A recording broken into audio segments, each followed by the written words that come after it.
مشكلتين واضحين ظهروا لمنتخب مصر قدام زيمبابوي رغم المكسب. تعال نشوفهم. المشكلة الأولى ظهرت في أدوار اللعيبة أثناء الدفاع. دي ضربة مرمى هتتلعب طويلة على الجنب الشمال بتاع منتخب مصر. هاني بيعمل إيه على الجنب التاني في الملعب وفاتح خط الدفاع بالمنظر ده؟ الطبيعي إنه يضم ويبقى يرحل تاني لو احتاج، لو الكرة أصلا رجعت على الجنب اليمين. حمدي فتحي هنا نزل علشان يأمن المساحة اللي قدام خط الدفاع، فراح مشاور لإمام عاشور على لعيب زيمبابوي، بس أصلا إمام ظهره للكورة، تحسه مش مركز، وبالتالي تاه واتفاجئ بالكورة. وشوف مين اللي استلم وزاد بالكورة؟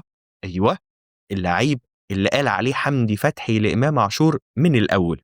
وعلى فكرة، التفاصيل الصغيرة دي اللي بتخلص ماتشات. نرجع لخط الدفاع. بص على المساحة لسه موجودة، مع إن الكورة على الطرف التاني للملعب. حسام عبد المجيد قرر يطلع من مكانه بدون سبب، مع إن في 2 لعيبة على حامل الكرة من زيمبابوي، وياسر متثبت من مهاجم زيمبابوي. ولكن تخيل معايا، لو هاني من الأول في خط الدفاع، كان ياسر هيقدر يغطي أسرع على الغلطة بتاعة حسام، وهاني كان يقدر يراقب المهاجم التاني. بعدين هو الشناوي بيعمل إيه؟ اللي طلع من مكانه وقفل كمان الزاوية القريبة وفتح الزاوية البعيدة علشان الكرة الضعيفة دي تخش فينا وتبقى الهدف الأول وتلخبط الدنيا. دي كرة تانية، هنا هاني أقرب لخط الدفاع وبالتالي الوضع أسهل علينا دفاعيا، بس ياسر خاف يرحل ويقفل المساحة، وبالتالي لتاني مرة يخرج حسام عبد المجيد ويقابل وخط الدفاع يتفتح وتظهر مساحة. وعلى فكرة، حامل الكورة كان مفتوح له زاوية تمرير، تعال أوريها لك من زاوية تانية، ومع وجود المساحة كان يقدر مهاجم زيمبابوي يسجل هدف.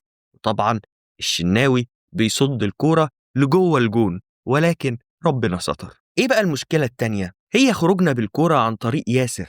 انا جبت لك كورة واحدة، بس طبعا في من ده كتير. هنا ياسر لوحده تماما يقدر يلعب لحسام عبد المجيد، أو طولية لتريزيجيه، أو حتى على الأرض لتريزيجيه بعد ما الباص اتفتح. وزي ما قلت لك، التفاصيل الصغيرة بتخلص ماتشات. وبرغم إن هي مرتدة علينا، إلا إن الموقف تحت السيطرة. 2-1 في مكان صعب، وشوطة بائسة من مهاجم زيمبابوي. ولكن طول ما الشناوي هو اللي واقف في المرمى، مفيش شوطة على الجون مش خطر. الكورة لو فيها شوية قوة كانت هتبقى الهدف الثاني لزيمبابوي وتقضي على آمال منتخب مصر تماما.